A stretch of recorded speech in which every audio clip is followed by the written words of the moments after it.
the Electoral Act Amendment Bill that has been transmitted to the President, of which awaits the President's assent. And the President has between now and 19th of December to either give assent or decline. Now, this is raising question. Okay. Now, it seems the President is under pressure and is going out on wide consultations on how to go about the aspect of the direct primary. What do you take? What's your take in all of this as we round off on this? Well, it's something that should be clear enough. Yeah. I know the likes of the Sarakis and the 8th Assembly actually tried to put up some stuff then, and it was outrightly, resisted. So I know we all know what we're talking about when we're saying the direct primaries as it stands. When you talk about government ascending to it or the president doing that. And the interest of the governors, for instance. Yes. If you look at it, it's just to make democracy work properly. I think that is the whole essence. We don't have one big man, overseeing so much. When you say it's to make democracy work properly, are you talking about the direct primary approving of it? I'm talking about the direct primaries, because if you have somebody, if you have a governor having influence over all delegates as it stands, it's to a great extent, they have no, can you fight a governor? It's not possible. So you are in support of direct primary? I'm in support of it. Okay. So what we are saying, let it go. Yeah, I agree that there will be some hiccups back and forth. The gadgets are not working. Yes, we'll manage and cope with time. Okay. And come the Rivers State Governor, Nyesom Wike, boldly said that the President will not give assent to that. Well, he has his reasons. We Nigerians seem to easily predict the President. Well, Wike is a joker in saying that. I think so, respect to him. Because he's not the President.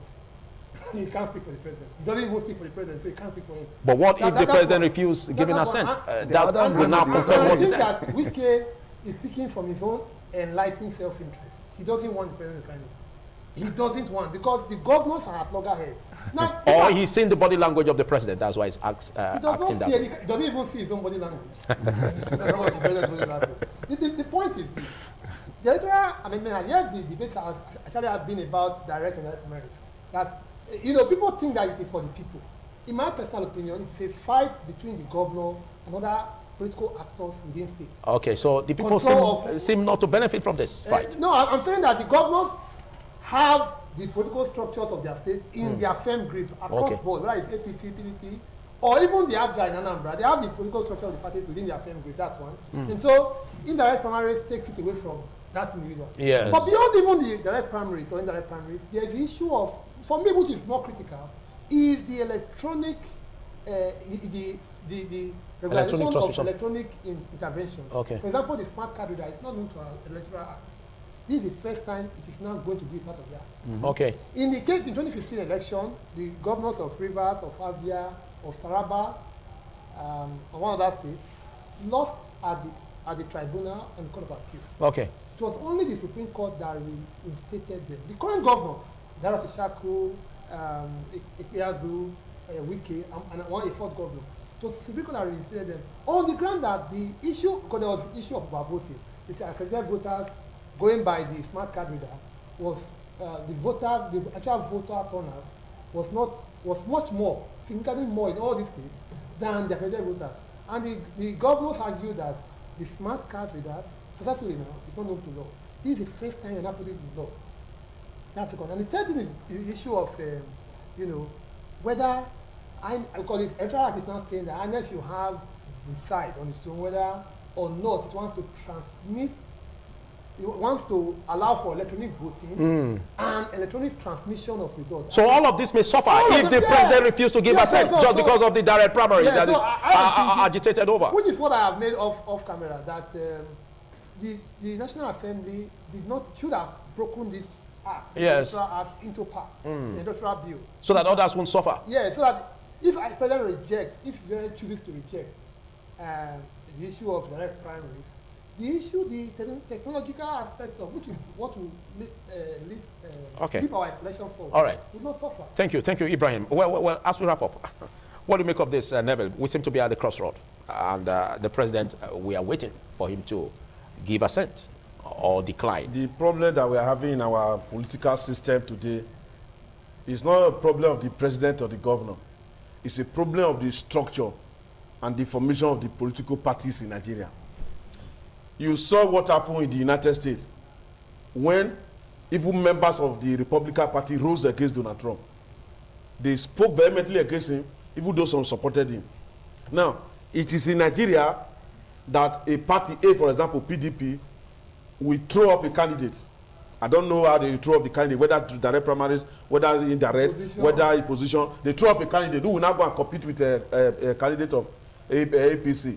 And when the candidate wins the election, he is now above the structure of the party that brought him to power. He's above the structure of the party of his constituency, his ward, above that of his local government, above that of his state. So are you saying that the direct primary will correct it?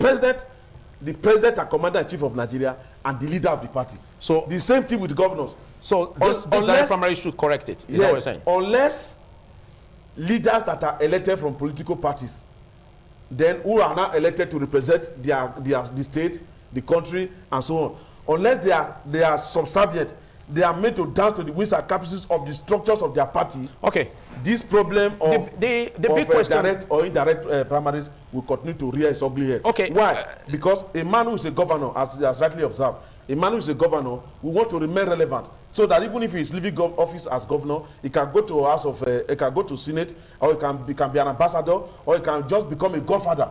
And when he is not in control because of direct primaries, then he will be having problem. He will okay, be, let's look at how it's going to tilt to an end, because December 19 is close by. I believe that the president... but we don't know if there's going to be a proviso, like some say that there could be a proviso at the right of first refusal, and that could derail the process of it not becoming law after December 19.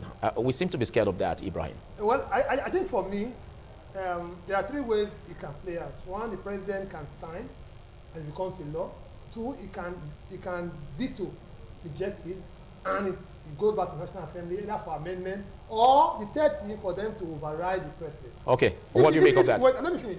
If he now chooses to hold on to it, which is the fourth one, till December 19, post 2019, it automatically becomes law. Okay. So I think we just have to wait for that. Patrick. Exactly, we should. Thank you very much, Nebula Bakedo.